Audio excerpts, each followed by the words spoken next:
When 71-year-old Margaret drove 800 miles to attend her only daughter's wedding, she expected tears of joy. Instead, her daughter Emma looked at her as if she were a stranger, and her fiancé Daniel coldly reminded her that she had paid $63,000 for the ceremony, as if love had a price tag. Humiliated but calm, Margaret did something no one expected. She quietly called her bank and froze the entire transfer. The perfect wedding collapsed in hours. But that was only the beginning. As Daniel's manipulations and financial control over Emma came to light, Margaret began a quiet war. Not with shouting but with proof. She exposed his threats, his lies, and his obsession with power through a viral series of social media posts that turned her from a crazy old lady into a symbol of women reclaiming their dignity. Within days, thousands of mothers and daughters joined her, sharing stories of their own financial abuse. Meanwhile, Emma finally opened her eyes. She saw that the man she planned to marry had isolated her, stolen her confidence, and made her believe her mother was the problem. On the eve of her wedding, she found the courage to call it off, walking away from the altar, the guests, and a lifetime of manipulation. Daniel tried everything. Threats, public humiliation, even fake news interviews. But the truth spread faster. Former girlfriends came forward, revealing that he had done the same to them. His image collapsed, his career vanished, and for the first time, Margaret's voice was louder than his control. Months later, Emma had a new job, a peaceful life, and a new love, one who treated her as an equal, not a possession. Margaret, now admired by thousands online, finally found her own happiness with Michael, the kind man she had kept secret for years. Her final reflection became a lesson that resonated across generations. Kindness should never come at the cost of self-destruction. A mother who knows her worth raises daughters who know theirs. A story of betrayal, awakening, and revenge without cruelty, where a mother's quiet strength destroys manipulation and teaches the world that real love never demands silence. I drove 800 miles to attend my daughter Emma's wedding. I knocked on her door at 6 in the morning, suitcase in hand and my heart full of excitement. When she opened the door, her first reaction wasn't to hug me. She looked at me as if I were a stranger and said, "Sorry, Mom. I didn't know you were coming." That moment something inside me broke. 71 years of life, 800 miles driven, and my own daughter acted as if my presence were an inconvenience. But that was nothing compared to what came next. My son-in-law, Daniel, appeared behind her with that fake smile that had always set off alarm bells in my head, and said the words that would change everything forever. "She thinks $63,000 guarantees your presence here." My blood ran cold, not because of the amount I had given for the wedding, but because of the icy way he said it, as if I were an investor, not a mother. "My name is Margaret. I'm 71 years old, and for decades I believed that being a good mother meant giving everything without expecting anything in return. Emma is my only child. I raised her alone after her father abandoned us when she was just 8. I worked double shifts, sacrificed everything, sold my car, mortgaged my home, all so she could have the best. I paid for her college education, her first apartment, her new car. When she met Daniel 3 years ago, I thought she had finally found happiness. How terribly wrong I was. Daniel turned out to be a manipulator who slowly drove a wedge between us. At first it was subtle comments. "Your mom is too controlling. Don't you think it's time you became independent? She still treats you like a little girl." I watched my daughter change, becoming colder, distant, but I told myself it was part of growing up, of building her own family. When they asked me for money for the wedding, I didn't hesitate for a second. $63,000. Practically all of my retirement savings, but it was for my daughter's happiness. "Mom, we want a perfect wedding," Emma told me, tears in her eyes. "You've always been so generous with us. I promise we'll pay you back." Lie. Every word of it. "The day I transferred the money," Daniel said. "Margaret, since you're paying for the wedding, obviously you'll be in the front row." I thought it was a bad joke. How could I not be at my own daughter's wedding? But when I arrived that morning after driving through the night, I realized that to them I was nothing more than a walking bank account. I didn't know you were coming, Emma repeated, without even inviting me inside. She was wearing a silky pink robe, getting ready for the most important day of her life, and I was just in the way. Daniel stepped closer and added, Margaret, the ceremony is very intimate, just close family. Close family. As if I weren't her mother. As if I hadn't comforted her through every nightmare, nursed her through every illness, worked myself to the bone to give her everything she ever needed. But I'm your mother, I said, my voice cracking. I'm your closest family. She looked away, clearly uncomfortable. Mom, everything's already organized. The seating, the reception, everything's planned out. Planned out. What a cold way to describe the day of her wedding. Daniel took control of the conversation, as he always did. Look, Margaret, we really appreciate your contribution, but Emma and I decided we want a small ceremony. Just the people closest to us. The people closest to them. And somehow, I wasn't one of them. Something shifted inside me then. A coldness I'd never felt before spread through my body. I looked at Emma, searching for any trace of the little girl I had raised, but all I saw was indifference. I had raised a stranger. Loved someone who now saw me as an ATM. I understand, I said finally, in a calm tone that even surprised me. I understand perfectly. Daniel smiled, thinking he'd won. Emma sighed with relief, believing the awkward moment had passed. But they didn't know that I had secrets too. Secrets that were about to change all the rules. I walked to my car, my dignity intact but my heart shattered. As I started the engine, I took out my phone and called my bank. Good morning. I need to freeze a transfer I made 2 weeks ago. The voice on the other end was polite and professional. Of course, ma'am. May I ask the reason? Family fraud, I said without hesitation. Within 5 minutes, the $63,000 were frozen. Emma's perfect wedding had just become her worst nightmare. And this was only the beginning. As I drove back toward town, my phone began to ring. Once, twice, 3 times. I let it ring. I knew exactly who it was and why they were calling. The bank notification had reached Emma's account. Transfer frozen by the sender. I could picture Daniel's face when he found out. I could imagine the panic in my daughter's eyes as she realized her perfect wedding was falling apart. But I didn't answer. Not yet. After so many years of being the mother who was always available, always fixing everything, always saying yes, it was time for them to learn what desperation feels like. It was time they understood what it means to need someone, and have that person simply not be there. I checked into the nicest hotel in town. Not the cheap roadside motel I usually stayed in when visiting them. This time I wanted luxury. I wanted to feel valued, even if only by strangers who treated me with respect in exchange for money. The receptionist greeted me warmly. Welcome, Mrs. Margaret. We hope you enjoy your stay. How different it felt to be treated as a distinguished guest rather than a burden. In my suite overlooking the garden, I poured myself a glass of wine and sat down to wait. I didn't have to wait long. My phone lit up with calls. The first was from Emma. The second, Daniel. The third, Emma again. Then an unknown number. Probably Daniel calling from another phone. The 5th, 6th, 7th calls came one after another. I let them all go to voicemail. Finally, I decided to listen. Emma's voice trembled with panic. Mom, please, I need to talk to you.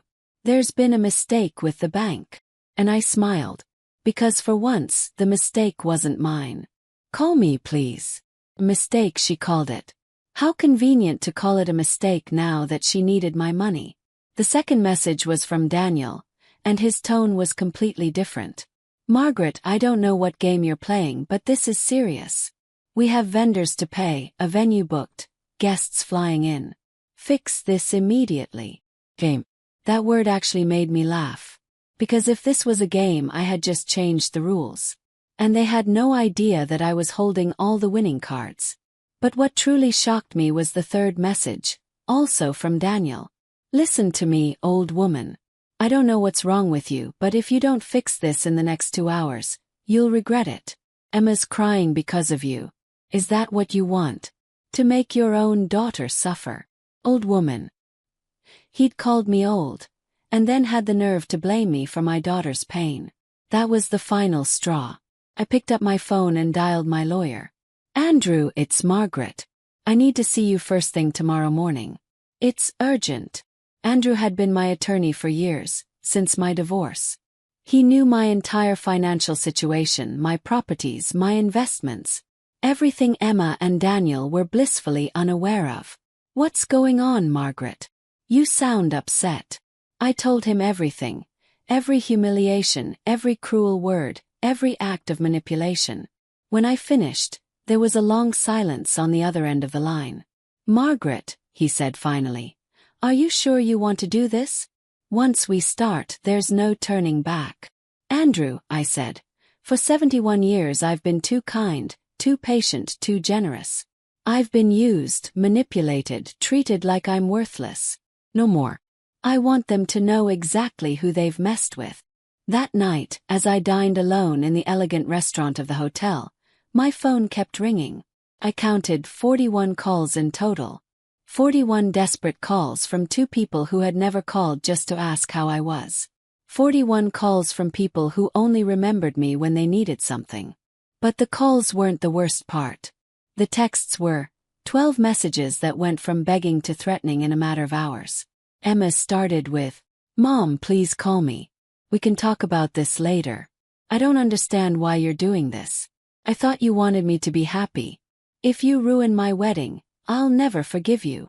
But it was Daniel's messages that truly revealed his real face. Margaret, this is ridiculous. Acting like a child won't get you anywhere. All right, we get it, you wanted attention, now you have it. Give the money back. And the last one, the one that made me laugh out loud. You're just a bitter old woman who can't stand to see her daughter happy. You've always been manipulative. Manipulative? Me. The woman who had given everything without ever asking for anything in return. The woman who had worked herself sick to pay for her daughter's whims. The woman who had stayed silent while Daniel filled her head with nonsense about my so-called interference. That night I couldn't sleep. Not out of guilt or regret, but out of adrenaline. For the first time in years I felt powerful. Felt in control. I felt like the main character in my own story. Not a side character in someone else's life. At 3 a.m, I did something I had never done before. I checked Emma's social media. What I found broke my heart. And strengthened me at the same time. Photo after photo of her flaunting her engagement ring. Her ivory wedding dress, her honeymoon plans. And in none of them was I mentioned. Not once. It was as if I didn't exist. But what hurt the most was a post from the week before. So grateful to my future husband for teaching me to be independent. I finally understand that true love isn't dependence. It's freedom. Thank you, Daniel, for helping me break the chains that held me down. I was the chains. My love, my sacrifice, my devotion. Those were the chains she was so proud to break. Daniel had brainwashed her so completely that she no longer saw my love as love, but as manipulation. No longer saw my generosity as kindness, but as control. That was the moment I made my final decision. This wasn't just about the wedding money. It wasn't just about the humiliation that morning. It was about years of being invisible, taken for granted, treated like a resource instead of a human being. I opened my laptop and began typing emails. To my contacts, to financial advisors, to legal consultants. Researching my rights. Outlining my plans for the coming days. If Emma and Daniel wanted war, they were going to get it. But this time I had heavy artillery. Because what they didn't know was that I wasn't just a retired woman with a few savings. I was a woman with property, investments, influence. And most importantly, the truth on my side. For years I had stayed silent about so many things. I had protected Emma from the truth. About her father, about our real financial situation, about the sacrifices I'd made. But the silence was over. It was time for my daughter to know the whole truth. And for Daniel to find out who he had really underestimated. Dawn found me awake, dressed, and ready for battle. 41 missed calls glowed on my phone screen. 12 threatening messages waited to be answered. But I was no longer the Margaret of yesterday. No longer the desperate mother trying to please everyone. I was a woman who had decided to reclaim her power. And this was only the beginning. At 7 in the morning, the phone rang again. This time I answered.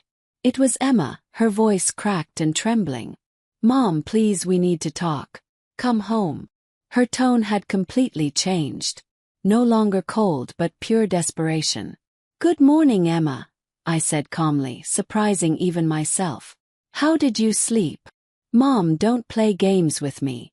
You know exactly why I'm calling. The bank says you froze the money. Why would you do something like this?" Her voice broke at the end of the question. For a brief second I almost felt sorry for her, almost. But then I remembered her words from the day before. "I didn't know you were coming." I remembered Daniel's look of disdain. I remembered how they had treated me like a stranger after I drove 800 miles to be there on the most important day of her life. "Emma," I said calmly, "I think it's time we have a conversation we should have had a long time ago. But it's not going to be at your house. If you want to talk to me, meet me at the lobby of the Continental Hotel at 10 o'clock, and come alone." "Alone? Why alone? Daniel is my husband. He has a right to be present in our family conversations." There it was again. Daniel controlling even the conversations between mother and daughter. "Emma, Daniel isn't your husband yet. And if you want me to unlock that money, you come alone or you don't come at all. Your choice." There was a long silence. I could picture her glancing toward Daniel, asking for permission to speak to her own mother. Finally she sighed. "All right. I'll be there at 10. She hung up without saying goodbye. How far my little girl had drifted from the daughter who once said, "I love you, Mommy," before hanging up the phone. But I had more important things to do before that meeting. I called Andrew. "Good morning. Can we move our appointment up? I need to see you before 10. "Of course, Margaret. How serious is this?" "Andrew, we're going to change my will completely." An hour later, I was in his office signing documents that Emma could never have imagined existed. "Are you absolutely sure about this, Margaret?" he asked me for the third time. "This is a very drastic decision." I looked him straight in the eye. "Andrew, for years I've been a mother first and everything else second. I've put my daughter's needs above my own, sacrificed my happiness, my comfort, my dreams for her. And yesterday I found out that to her, I'm nothing more than a bank account. I've never been more sure of anything in my life." The paperwork was completed. Andrew explained every clause, every consequence. "Once this becomes public, Emma will know exactly what she's losing. Are you ready for that conversation?" I smiled for the first time in 24 hours. "Andrew, I've been preparing for that conversation my whole life. I just didn't know it until now." I arrived at the hotel 5 minutes before 10. Emma was already there, sitting on a lobby chair, her eyes swollen from crying. She was wearing a pale green dress, the one I'd given her for her birthday last year. She looked small, fragile, like the little girl I used to comfort when she had nightmares. For a moment my mother's heart softened. But then I remembered Daniel's words. "She thinks $63,000 guarantees your presence." Emma stood when she saw me and tried to hug me. I took a step back. "Sit down, Emma. We have a lot to talk about." Her eyes filled with tears when she realized I had rejected her embrace. "Mom, why are you acting like this? I don't recognize you." "You don't recognize me," I said, leaning slightly forward. "How interesting, because I didn't recognize you yesterday when you shut the door in my face. After I drove 800 miles to be at your wedding." I sat across from her, keeping my distance.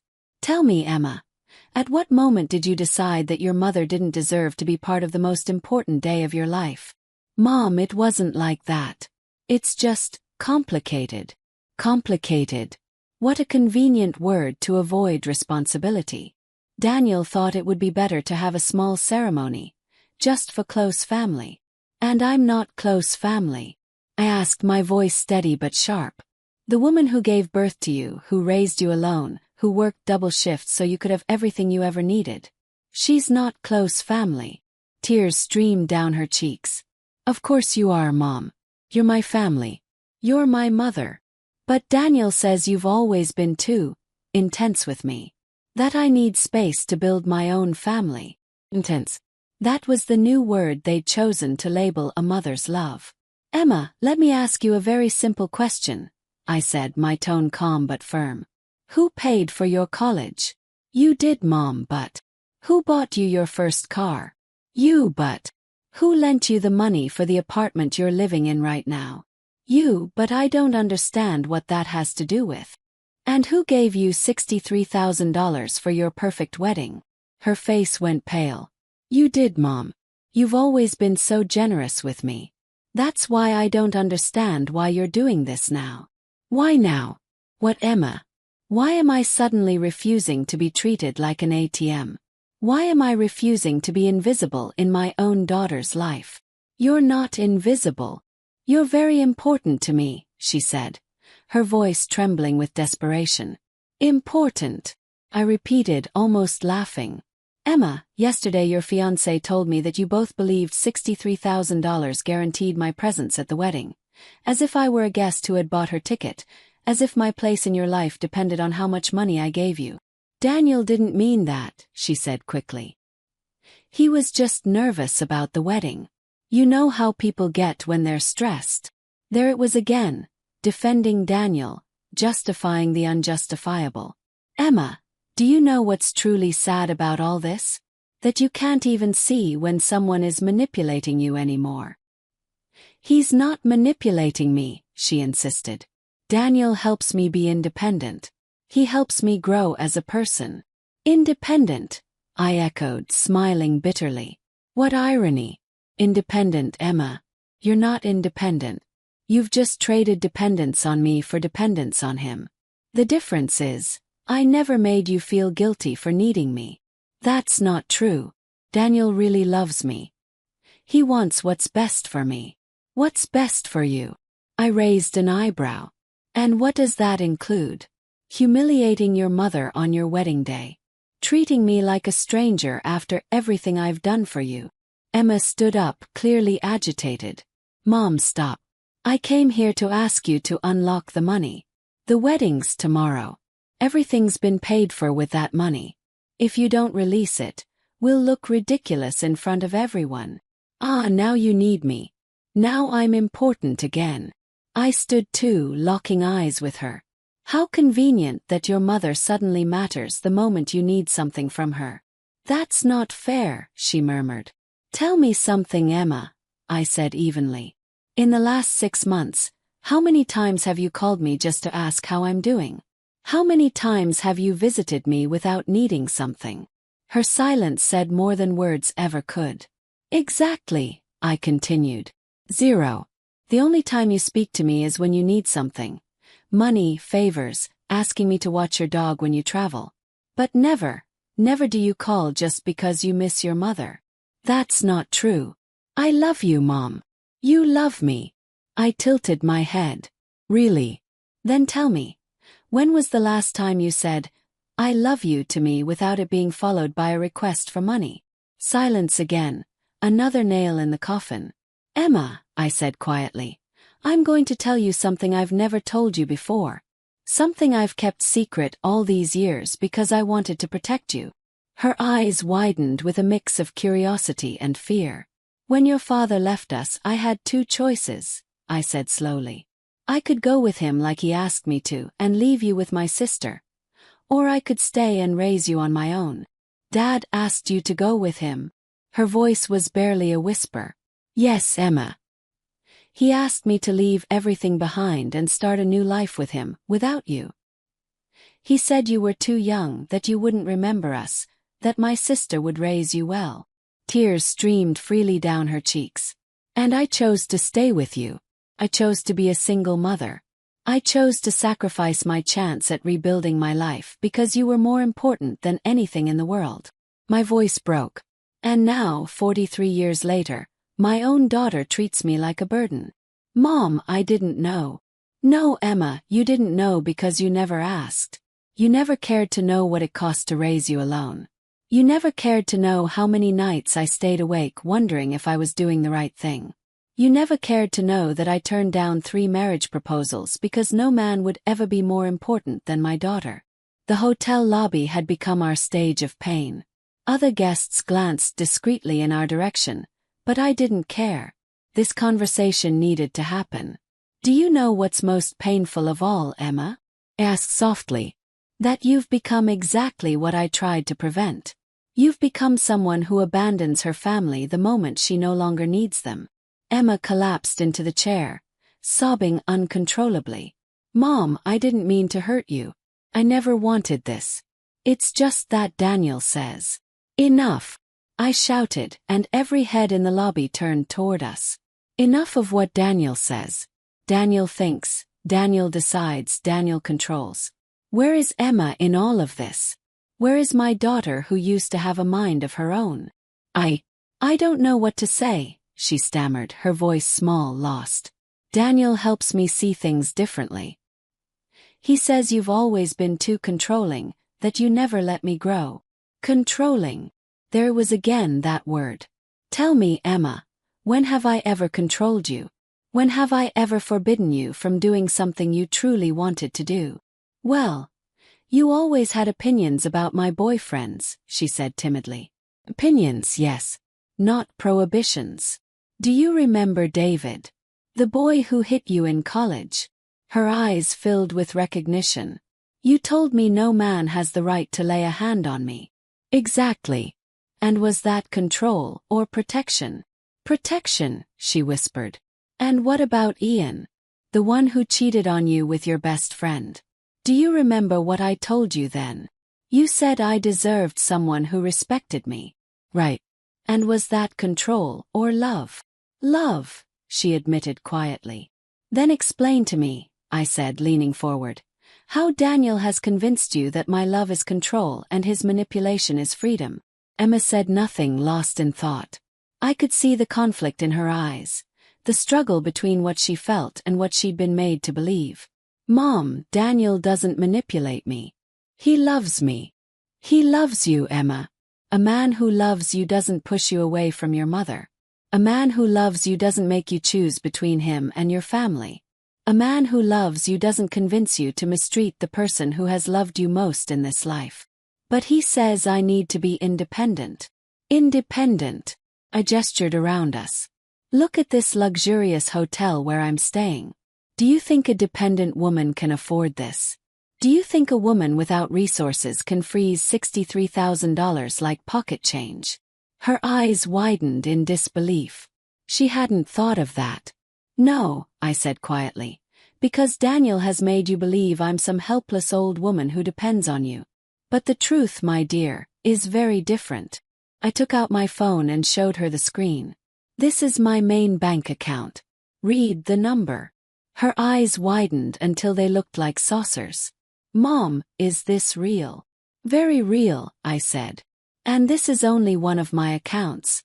Do you want to see the others? I don't understand. Where did all this money come from? Work. Smart investments. Properties I bought when you were little. Do you remember those weekends when I told you we were visiting friends? She nodded slowly. In reality, I was visiting properties, making deals, building a future for both of us. Emma covered her mouth with both hands. All this time you had so much money, and you never told me? Why would I? So that you'd love me for my money. So that Daniel would start looking at my bank account instead of your heart. I wanted you to love me for who I am, not for what I have. But, Mom, if you had all this money, why did you work so hard? Why did you always say things were tight? Because I wanted to teach you the value of effort. I wanted you to understand that the best things in life are earned through work. I wanted to raise you with values, not with whims. Tears filled her eyes again. Mom, I feel horrible. I didn't know any of this. No, Emma, you didn't, because you never asked. All these years you never cared to know how I really was, what plans I had, what dreams I still held for my future. You only cared about what I could give you. That's not true, she murmured, her voice losing conviction. No. Then tell me, what's my favorite color? Silence. What's my favorite food? More silence. What do I like to do in my free time? The silence was deafening. You don't know anything about me, Emma. To you I'm just Mom. The one who fixes problems and hands out money. But I'm Margaret. I'm a 71-year-old woman with tastes, preferences, dreams, and plans. I'm a whole person, not just your mother. Mom, Let me finish, I interrupted. Yesterday, when Daniel said you believed $63,000 guaranteed my presence, he confirmed what I already knew. That to both of you my worth is measured in dollars. As long as I can give, I'm useful. When I can't, I'll be disposable. Don't say that. You know I love you. You love me. Then answer me this. Why on your entire social media page? On every photo, every post about your happiness. Why do I never appear? Why am I never mentioned? Why do I not exist in your public life? Emma lowered her head in defeat. Daniel says posting too much about family is in bad taste. Right. And what do you say? What do you think? Or do you no longer think for yourself? My tone hardened. Emma, when was the last time you made a decision without consulting Daniel? He's my partner. It's normal to talk things over. Normal, I repeated. Is it normal that your partner decides whether or not you can mention your own mother online? Is it normal that he gets to decide whether your mother can attend your wedding? He just wants to protect me. Protect you from what? From your own mother. I leaned forward, looking her straight in the eyes. Emma, let me tell you something I hope you understand. Daniel doesn't protect you from me. He isolates you from me. And there's a big difference. I don't understand the difference. Protection gives you the tools to face the world. Isolation takes away those tools, so you have to depend on the person who isolates you. Daniel doesn't want you to be strong. He wants you to be dependent on him. But he makes me feel special. Special or needy. Pause. Emma, have you ever wondered why Daniel never had a problem with me paying your expenses, but suddenly has a problem with me having a close relationship with you? She frowned, thinking. She hadn't seen it that way. Of course not, I said softly. Because he's clever. He lets you receive my money but not my love. He lets you benefit from my generosity, but not from my wisdom. He turns you into my heir, but not my daughter. Mom, you're confusing me. No, Emma, I'm clarifying things. For the first time in years, I'm telling you the truth, without filters. I leaned back, emotionally exhausted. Now tell me what's more important to you. The money for your wedding, or your relationship with your mother? Both. Why do I have to choose? Because yesterday you already did. You chose money when you closed the door in my face. You chose money when you treated me like a provider instead of a mother. You chose money when you humiliated me in front of my son-in-law. We didn't choose money, she whispered weakly. No. Then explain why Daniel brought up the $63,000 within the first 5 minutes of our conversation. Explain why his first concern wasn't apologizing for treating me badly, but making sure the money was still available. Emma fell silent, processing everything. I could see the pieces finally starting to fall into place. Mom, what do you want me to do? I want you to think for yourself. Without Daniel's influence. I want you to remember who you were before you met him. Were you more dependent on me? Or were you more authentic? Mom, she whispered. Emma, before Daniel, when was the last time you spoke to me disrespectfully? When was the last time you raised your voice to me? Another heavy silence. Never, she admitted at last. Exactly. Because I taught you to respect your mother. I taught you that family is sacred. I taught you values. Values that Daniel is now tearing apart, one by one. I stood up, weary from the emotional storm. Emma, I'm going to give you 24 hours to decide what's more important to you. If by this time tomorrow you haven't made a decision, I'll make it for you. And I promise you won't like my choice. What decision, Mom? What are you going to do? That depends on you. But remember this.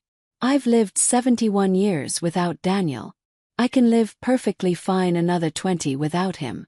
The real question is, can you live without your mother?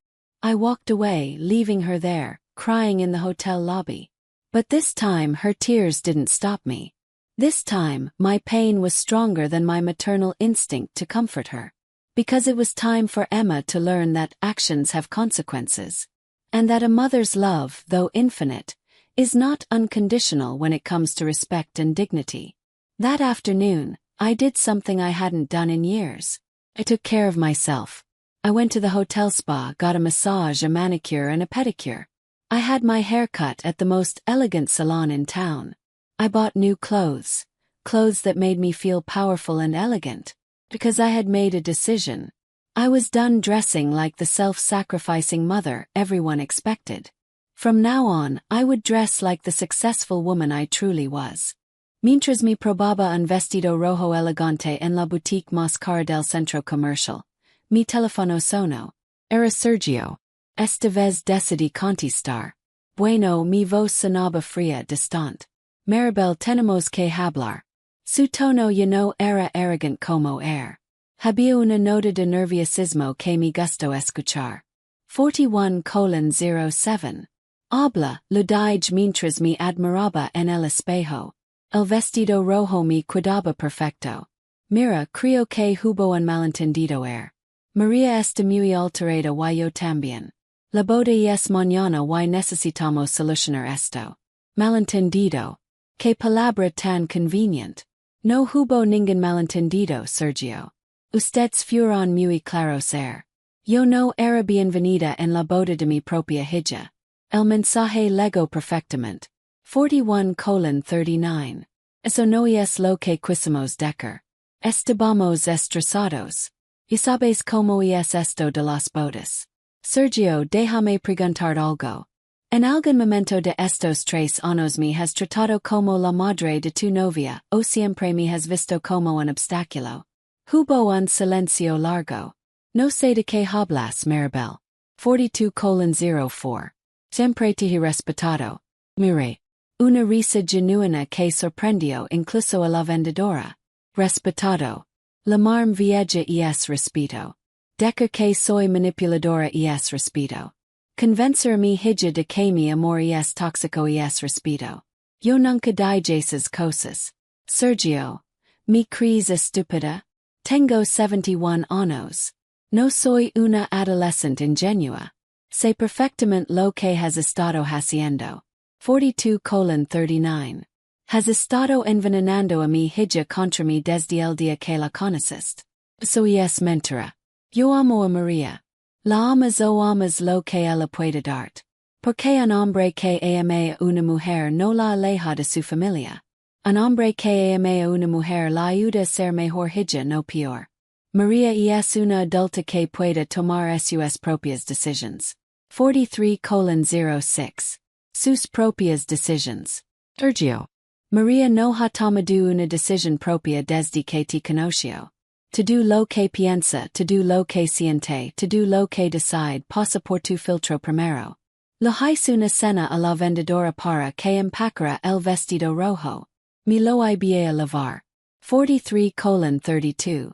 Maribel, no vinimos a discutir sobre nuestra relación. Vinimos a pedir que liberes el dinero de la boda. Ahí está la verdad. No la más para disculpar por haberme tratado mal. No la más porque te di cuenta de que cometieron un error. La más por el dinero. La boda es mañana. Tenemos compromisos, proveedores que pagar. 44:01. No podemos cancelar todo a último momento y eso es problema mío. Ustedes decidieron que yo no era lo suficientemente importante para estar en la boda. Ahora yo decido que su boda no es lo suficientemente importante para mi dinero. Está siendo muy cruel, Maribel. ¿De verdad quieres arruinar la boda de tu propia hija? Cruel. Se palabra me hizo detener en seco. 44:26. Sergio. Sabes que es cruel. Cruel es criar una hija sola durante 43 años y que cierra la puerta el día de su boda. Cruel es trabajar hasta enfermarse para dar todo a tu hija y que te trate como una extraña. Cruel es amar incondicionalmente y recibir desprecio a cambio. Pero el dinero ya está comprometido. La gente via venir de lejos. 44:52.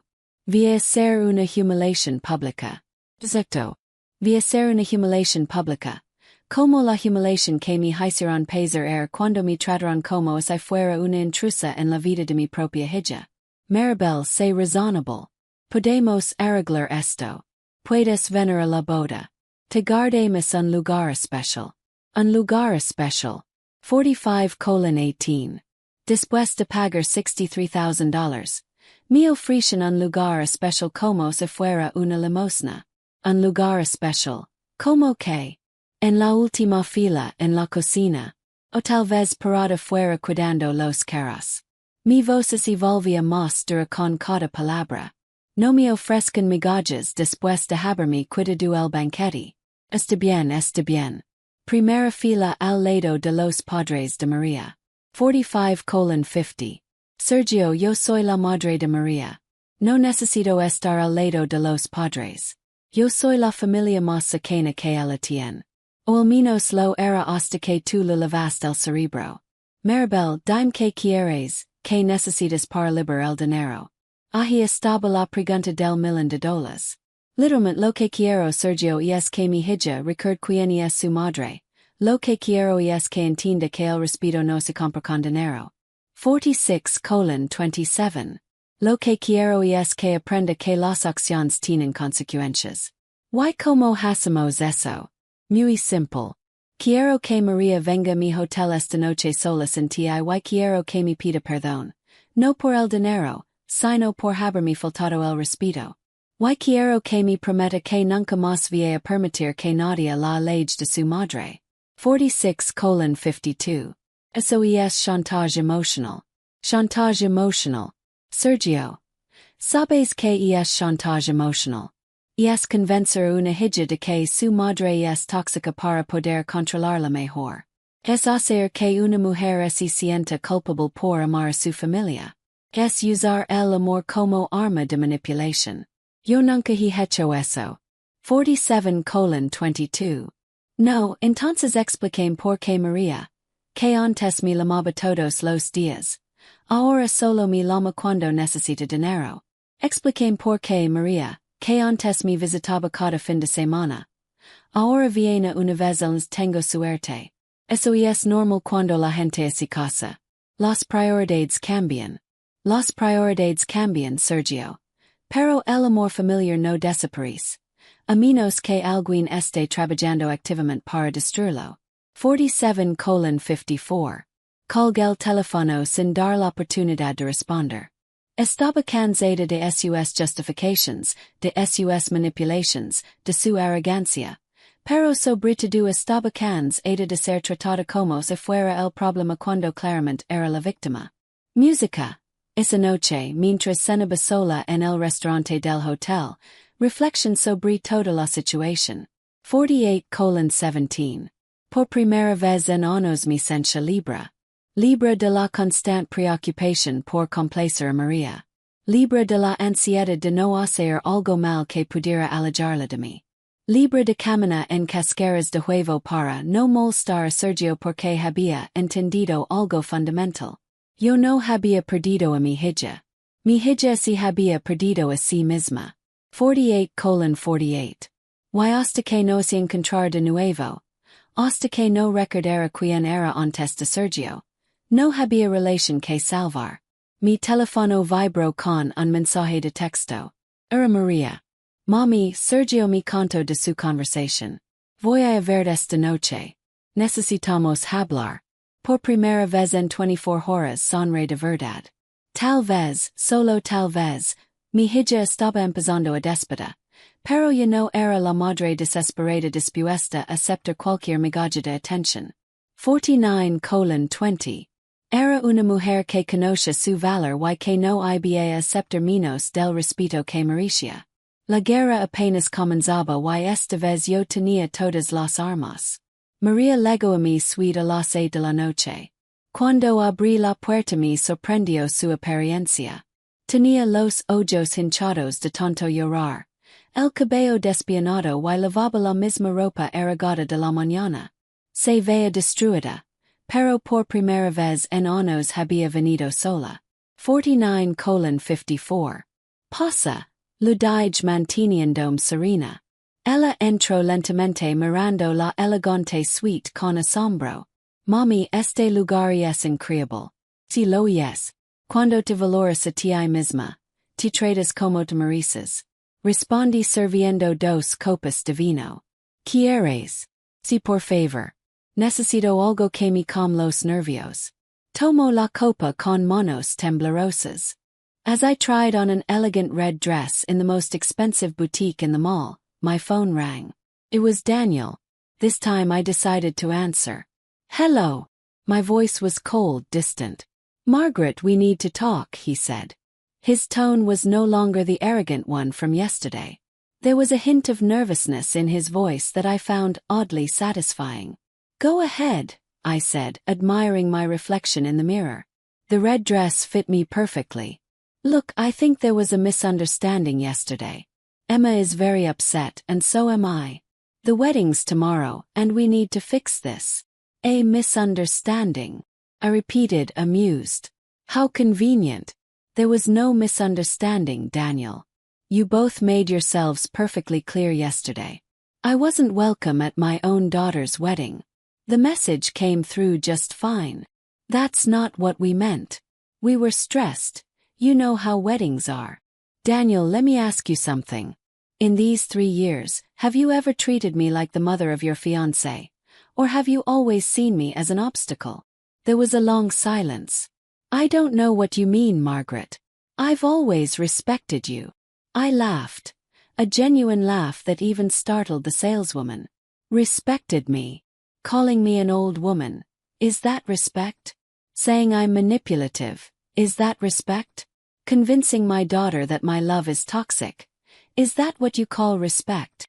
I never said those things. Daniel, do you take me for a fool? I'm 71 years old, not some naive teenager. I know exactly what you've been doing. You've been poisoning my daughter against me from the very day you met her. That's not true. I love Emma. You love her, or do you love what she gives you? Because a man who loves a woman doesn't pull her away from her family. A man who loves a woman helps her be a better daughter, not a worse one. Emma is an adult. She makes her own decisions. Her own decisions. Scoff. Daniel, Emma hasn't made a single decision of her own since she met you. Everything she thinks, feels, or chooses passes through your filter first. I gestured for the saleswoman to pack the red dress. I was taking it with me. Margaret, we didn't call to argue about our relationship. We called to ask you to release the wedding money. Ah, there it is, the truth. You didn't call to apologize for treating me like dirt. You didn't call because you realized your mistake. You called because you want the money. The wedding's tomorrow. We have commitments, vendors to pay. And that's my problem. How? I interrupted sharply. You both decided I wasn't important enough to be at the wedding. Now I've decided that your wedding isn't important enough for my money. You're being very cruel, Margaret. Do you really want to ruin your own daughter's wedding? Cruel. I stopped mid-sentence. Do you know what's cruel, Daniel? Cruel is raising a daughter alone for 43 years only for her to slam the door in your face on her wedding day. Cruel is working yourself sick to give her everything, and being treated like a stranger. Cruel is loving unconditionally, and getting contempt in return. But the money's already committed. People are coming from far away. It'll be a public humiliation. Exactly, I said evenly. A public humiliation, just like the one you and Emma made me suffer yesterday when you treated me like an intruder in my own daughter's life. Margaret, be reasonable. We can fix this. You can come to the wedding. We'll save you a special seat. A special seat, I repeated with a dry laugh. After paying $63,000, you're offering me a special seat, like a charity handout. What kind of special seat, Daniel? The last row. The kitchen. Or maybe outside, watching over the cars. My voice grew harder with each word. Don't offer me crumbs after taking away the whole feast. All right. First row, right next to Emma's parents. Daniel, I said sharply. I am Emma's parent. I don't need to sit next to them. I am her family, her closest family. Or at least I was until you brainwashed her. Margaret, tell me what you want, what you need to release the money. There it was, the million-dollar question. Literally. What I want, Daniel, is for my daughter to remember who her mother is. I want her to understand that respect can't be bought. I want her to learn that actions have consequences. And how do we do that? He asked. Simple, I said. I want Emma to come to my hotel tonight, alone without you, and apologize. Not for the money but for the disrespect. And I want her to promise me that she will never again let anyone come between her and her mother. That's emotional blackmail, he snapped. Emotional blackmail. I repeated slowly. Do you know what emotional blackmail really is, Daniel? It's convincing a daughter that her mother is toxic just to control her more easily. It's making a woman feel guilty for loving her own family. It's using love as a weapon of manipulation. I've never done that. No. Then explain why Emma, who used to call me every single day, now only calls when she needs money. Explain why she, who used to visit me every weekend, now shows up once a month, if I'm lucky. That's normal when people get married. Priorities change. Priorities change, Daniel, but family love doesn't disappear. Unless someone is actively working to destroy it. I hung up without giving him a chance to answer. I was tired of his excuses, his manipulation, his arrogance. But more than anything, I was tired of being treated as if I were the problem, when I was clearly the victim. That night, as I dined alone in the hotel restaurant, I reflected on everything. For the first time in years I felt free. Free from the constant pressure to please Emma. Free from the anxiety of saying or doing the wrong thing. Free from walking on eggshells to avoid upsetting Daniel. Because I had finally understood something essential. I hadn't lost my daughter. My daughter had lost herself. And until she found herself again, until she remembered who she was before Daniel, there was no relationship left to save. My phone buzzed with a text message. It was Emma. Mom, Daniel told me about your conversation. I'm coming to see you tonight. We need to talk. For the first time in 24 hours I smiled. Truly smiled. Maybe, just maybe, my daughter was beginning to wake up. But I was no longer the desperate mother willing to accept any crumb of affection. I was a woman who knew her worth, and who would settle for nothing less than the respect she deserved. The war had just begun. And this time I held all the weapons. Emma arrived at my suite at 8 that night. When I opened the door, her appearance shocked me. Her eyes were swollen from crying, her hair a tangled mess. And she was still wearing the same wrinkled clothes from that morning. She looked devastated, but for the first time in years she had come alone. Come in, I said calmly. She stepped inside, glancing around the elegant suite with astonishment. Mom, this place is incredible. Yes, it is, I replied, pouring 2 glasses of wine. When you value yourself, you treat yourself the way you deserve. Do you want one? Yes, please. I need something to calm my nerves. She took the glass with trembling hands. Mom, I've been thinking all day about our conversation this morning, and I think you're right about a lot of things. A lot of things. No, Emma, I'm right about everything. My tone was firm but not cruel. The question is, I continued, are you ready to admit it? She sat down on the sofa, burying her head in her hands. I don't know what's happening to me, Mom. It's like I've lost the connection to myself. You didn't lose it, sweetheart. It was taken from you. I sat across from her, studying her face carefully. Tell me something, Emma. When was the last time you made an important decision without consulting Daniel? She looked up confused. I don't understand the question. It's very simple. When was the last time you said, "This is what I want," without caring what he thought? Emma fell silent, thinking for a long time. I can't remember. Exactly, I said softly. Because for the last 3 years you haven't been you. You've been the version of yourself that Daniel needs you to be. But he loves me. He says I'm perfect for him. Emma, have you ever asked yourself why you're perfect for him? Is it because he truly knows and accepts you as you are? Or because you've reshaped your personality to fit what he wants? Tears began streaming down her cheeks again. Mom, I'm so confused. Daniel says he's helping me grow, but you say he's controlling me. I don't know who to believe. Don't believe anyone, Emma. Believe yourself. Listen to your own heart, not to the voices around you. But how do I do that? I don't even know what my own voice sounds like anymore. Then let's start with something simple, I said gently.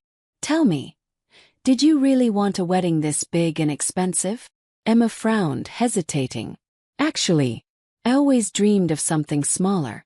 A quiet ceremony on the beach with close family. And why didn't it happen that way? Because Daniel says a wedding is the most important day in a woman's life, that we have to make it big, so everyone can see how happy we are. Everyone who, Emma? Who needs to see that?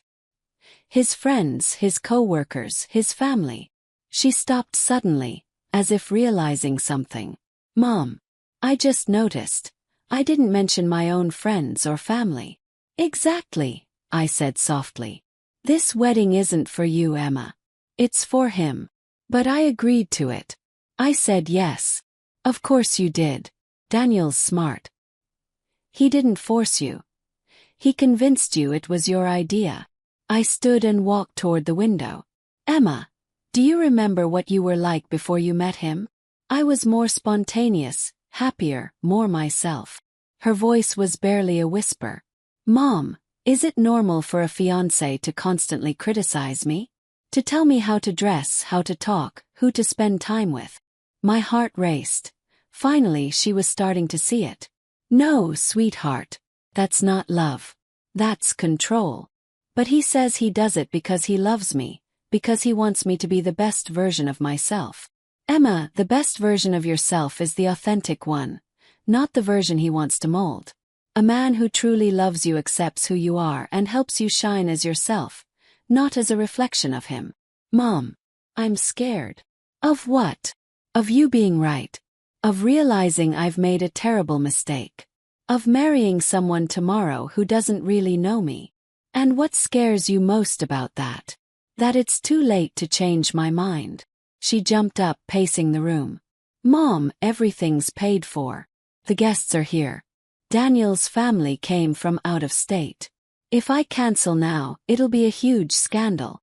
Emma, I said calmly, would you rather face one day of scandal or a lifetime of unhappiness? She froze. Marriage isn't an event, sweetheart. It's a lifetime. And if you already have doubts, imagine yourself 10 years from now. But Daniel will be furious. He'll say I'm crazy, irresponsible. And that matters more to you than your own happiness. No buts, Emma. Either your happiness is more important than his anger, or it isn't. It can't be both. Emma sank back onto the sofa. Mom, if I cancel the wedding, I'll lose Daniel. And if you don't cancel it, what will you lose? She hesitated, her voice barely audible. Myself, and you. Her admission came out like a painful whisper. Emma, listen carefully, I said, taking her hands. It's better to be alone and true to yourself than accompanied by a false version of you. I was alone for many years after your father left, I continued softly. And those were happy years because I was authentic. Didn't you ever miss having someone? She asked. Of course. But I preferred honest solitude to fake companionship. And look, eventually I found real love. But back then, it wasn't my priority. Real love. When? 5 years ago, I met a wonderful man, Michael. But I never told you about him because by then Daniel had already convinced you I was difficult. Her eyes widened. You have a boyfriend. And you never told me. I tried to several times. But every time I mentioned meeting someone, you changed the subject, or warned me to be careful with men who take advantage of older women. That That sounds like something Daniel would say. Exactly. Because they weren't your words anymore. They were his, coming out of your mouth.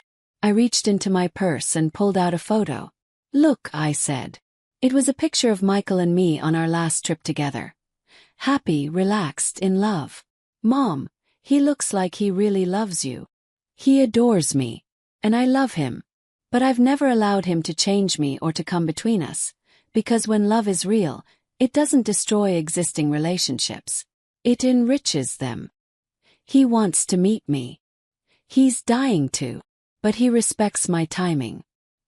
He's never pressured me to choose between him and my daughter. The comparison was painful and obvious.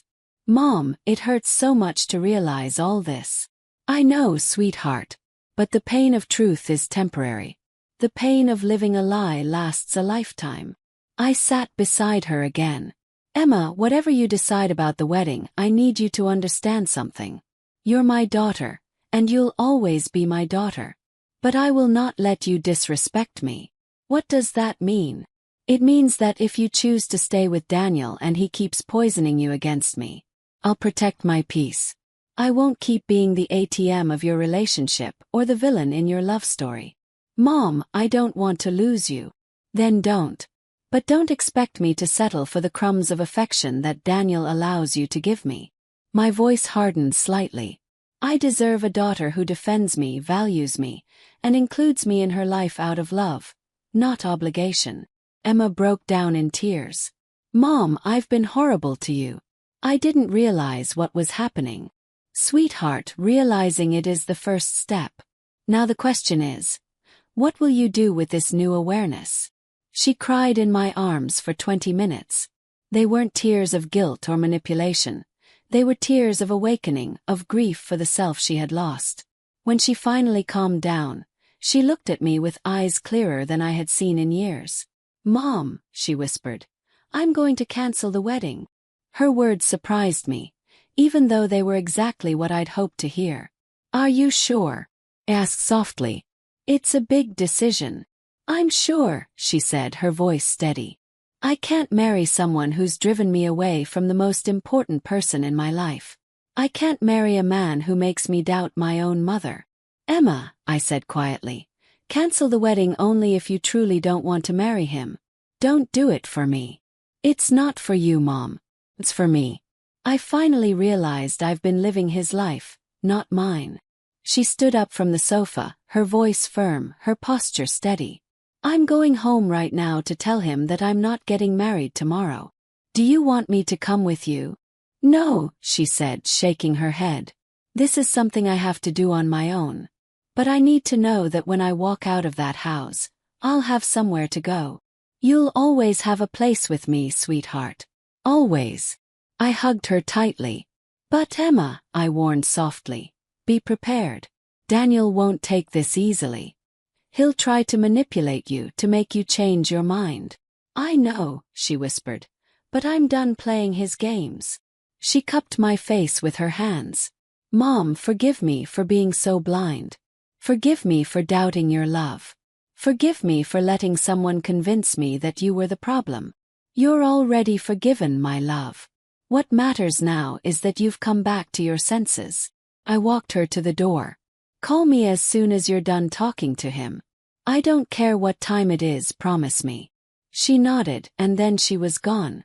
After Emma left, I sat on the balcony of my suite with a glass of wine, waiting. I knew the conversation with Daniel wouldn't be easy.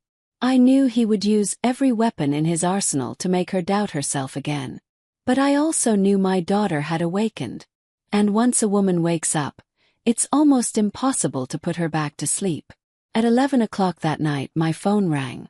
It was Emma, her voice trembling. Mom, I'm in my car outside the house. Daniel's furious. He screamed horrible things at me. What kind of things? He said I'm crazy, that you've brainwashed me, that I'm irresponsible and don't understand the consequences of my actions. And what did you tell him? I told him that for the first time in 3 years, I'm finally thinking clearly. That I realized he'd been pulling me away from you, and from myself. How did he react? He lost it, Mom. I've never seen him like that. Did he hurt you? Not physically, but her voice broke. He said if I leave him now, he'll ruin my life. He'll tell everyone I'm unstable. He'll make me lose my job. Your job? What does your job have to do with this? He knows my boss. He said he'd tell him I'm unreliable, that I can't be trusted. Emma, I said firmly, that's blackmail. And it only confirms everything I told you about him. I know, but I'm scared. What if he actually does it? Sweetheart, a man who threatens you so you'll stay with him doesn't love you. He owns you. And possession is not love. Mom, can I come to the hotel? I don't want to go back inside. Of course. Come right now. 20 minutes later, Emma arrived with a small suitcase. She looked pale but resolute. I only packed the essentials, she said. Tomorrow I'll come for the rest when he's not home. How did he take the news? At first, he tried to convince me it was just pre-wedding nerves. Then he got angry and started yelling. And when he saw I wasn't changing my mind, he got cold and calculated. That's when he started making threats. That shift is classic manipulation, I explained. First they charm you, then they intimidate you, and finally they threaten you. We sat together on the bed. How do you feel? Scared, she admitted. But relieved. It's like I've just woken up from a nightmare. And what will you do tomorrow? The guests will show up expecting a wedding. I've already thought about that. I'll go to the church early and explain things to the closest family members myself. For the rest, we'll leave a sign at the entrance. A sign? Yes. Something simple. The wedding has been cancelled by decision of the bride. We apologize for the inconvenience. Short and clear. I was surprised by her composure. And Daniel can say whatever he wants. He can invent whatever story suits him. The people who truly know me will know I'm not crazy. Emma, I'm so proud of you. I know this isn't easy. No, it's not, she said, her voice trembling but firm. But for the first time in years, I feel like myself again. And do you know the best part of all this? Yes. What? That you don't have to ask anyone's permission to be who you are. That night, Emma slept in the second bedroom of my suite. But before we went to bed, we did something we hadn't done in years. We stayed up late talking. Not about problems or drama, but about dreams, plans, happy memories. For the first time in so long, my daughter felt like my daughter again. Mom, will you tell me more about Michael? Do you really want to know? Yes. I want to know your life, not just be a part of it. So I told her about our trips, our laughter. How he'd restored my faith in being loved for who I truly am. When can I meet him? When you're ready, I smiled. No pressure, no hidden motives. Just when you want to meet the man who makes your mother happy. I want to meet him, Mom. And I want you to know. I support your happiness. Her words filled my heart. Emma, there's something else I want to talk to you about. Your financial future. What do you mean? Tomorrow, we're going to see Alejandro. I'm changing my will again. Everything I own will be yours. But with conditions. What conditions? That you never let anyone manipulate you with my money. That you use that inheritance to stay independent, not to buy love. And if you ever have children, that you teach them the value of family respect. Mom, I don't need your money to love you. I know, sweetheart. But I want you to have it. So you'll never depend on anyone. So you'll never have to endure mistreatment out of financial need. That happened to you with Dad, didn't it? Yes, I said softly. That's why it's so important to me that you have your own independence. When we finally went to bed, for the first time in years I slept without that constant ache of worry about Emma. I had my daughter back. Not just physically but emotionally. I had won the most important battle of my life. The battle for my daughter's soul. But deep down, I knew Daniel wouldn't accept defeat easily. Men like him rarely do. Tomorrow would be difficult. But I wouldn't face it alone anymore. My daughter was finally on my side. The morning that should have been the wedding day dawned gray and rainy. Emma woke up early, more determined than ever. "Mom, I want to go to the church before Daniel arrives. I need to talk to Father Alejandro and to the relatives who are already there. Do you want me to come?" "No, this too I have to do on my own. But I need to ask you one favor."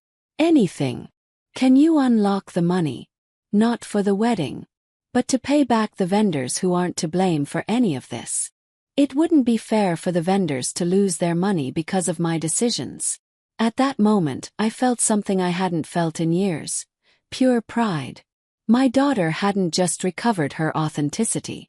She had also regained her sense of justice. "Of course," I said. "As soon as the bank opens, I'll make the transfer." "Thank you, Mom. Now I understand it was never about the money. It was about respect." Emma left the hotel at 8 in the morning.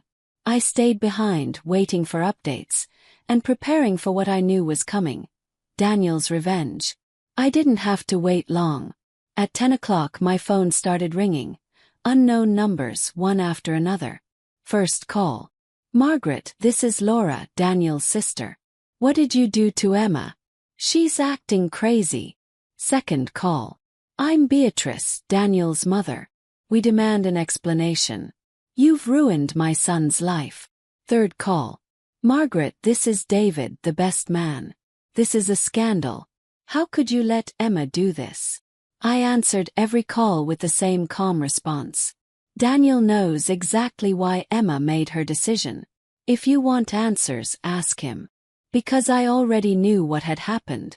Daniel had told them his version of the story, the one where I was the manipulative villain who had destroyed his happiness.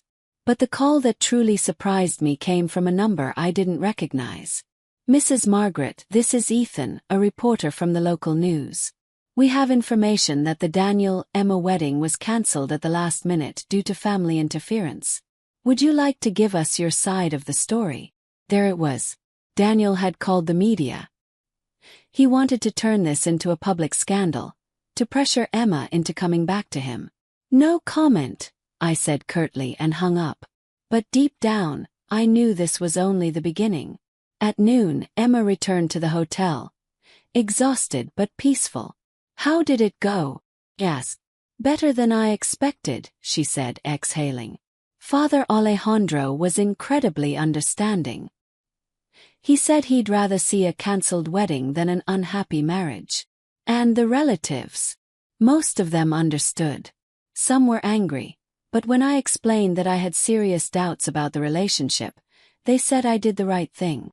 She hesitated, then added, "Daniel showed up while I was finishing my explanation. He caused a huge scene, yelling that you'd brainwashed me, that I was hysterical, that he'd wasted 3 years of his life on me." "And how did people react?" That's when I realized something, Mom. A lot of people already knew what Daniel was really like. His own aunt pulled me aside and said, "Emma, my nephew has always been controlling. I'm glad you realized it before the wedding. So it wasn't a secret to anyone except me." Before I could respond, Emma's phone started ringing again. She looked at the screen. It was Daniel. "Answer it on speaker," I said. "Let's hear what he has to say now that his plan fell apart." Emma hesitated, then pressed accept. "Emma, thank God you answered. Listen, we can fix this. I know your mother filled your head with nonsense, but we can get past it." His voice trembled, the arrogance from yesterday replaced by desperation. "Daniel, they're not nonsense. They're truths I should have seen a long time ago. You're confused, love. Your mother's just jealous of us. She can't stand to see you happy without her." There it was again, the same old seed of doubt. "Daniel, my mother isn't jealous. She's worried. And she was right to be." "Worried about what?" "I love you, Emma. I've given you everything." "No, Daniel. You've taken everything. My personality, my relationship with my mother, my confidence in myself. That's not love, that's control. I've helped you grow to mature." "Mature? Does maturing mean isolating me from my family? Does it mean making me question my own feelings?" Does it mean needing your approval for every decision I make? Her voice grew stronger with every word. You made me believe my mother was the problem, when the problem was you. Emma, don't do this. Think about everything we've built together. What have we built, Daniel? A relationship where you decide and I obey. That's not building. That's controlling. But I love you. Doesn't that count for something? If you truly loved me, you'd never have made me turn against my own mother. If you truly loved me, you would have helped me be a better daughter, not a worse one. Emma looked at me as she spoke, and in her eyes I saw something that had been missing for years: strength. Daniel, this is over. Don't call me again. Wait. If we talk to your mother, if we make peace, we can start over. It was almost amusing. Now he wanted to include me. The woman he'd spent years turning into the enemy. No, Daniel. There's no going back. And let me tell you something. My mother was right about you from the beginning. It's just a shame I was too blind to see it. Emma, if you leave me, you'll regret it. No one will ever love you like I do. I hope you're right, Daniel, she said calmly. Because your kind of love was killing me from the inside. Then she hung up. Her phone rang again and again and again. Block him, I told her. You've had the final conversation you needed.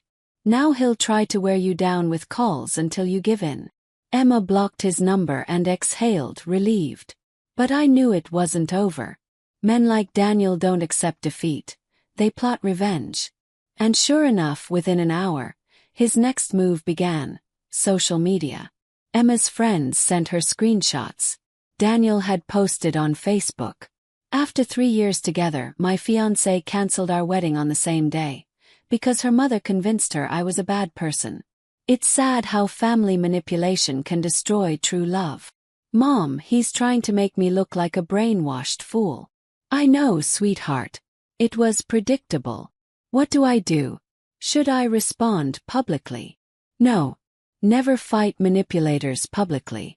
They're experts at playing the victim. Then what are you going to do? I looked her straight in the eye. I'm going to tell the world who we really are, who I am and who my daughter is. If Daniel wants a media war, he'll get one. But not with the weapons he expects. I walked to my laptop, determination in every step. Emma, do you trust me? Completely, Mom. It was time Daniel learned that he had completely underestimated his opponent. I wasn't just a worried mother. I was a woman with intelligence, resources, and the truth on her side. The real war was just beginning.